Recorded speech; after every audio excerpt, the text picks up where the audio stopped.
Bu ne kudret kara dağın katından, daş yarıp kaynap çıkar çeşmeler. Kesmer kesmer kayalardan inenne, dağ yağın uşak akar çeşmeler.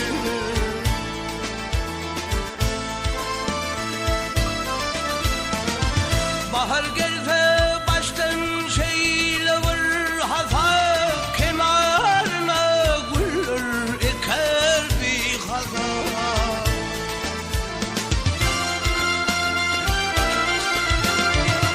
Egrem egrem cülvelerden yasak, tolkun atı oynap öker çeşmeler.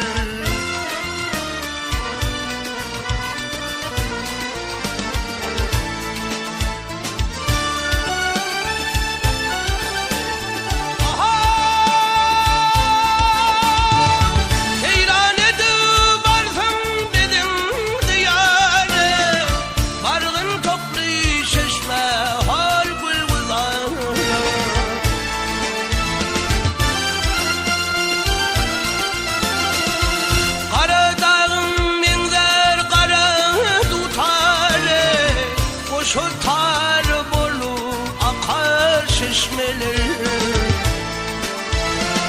Çeşmeler dağların kumiş teşeri, çeşmeler dağların aşığı taşari.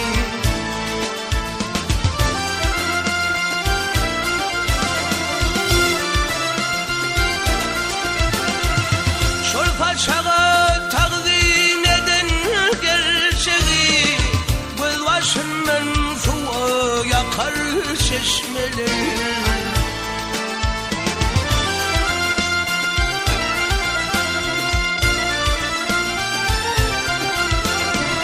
Çeşmeler çeşmeler akar çeşmeler, teşne canıgan du şeker çeşmeler.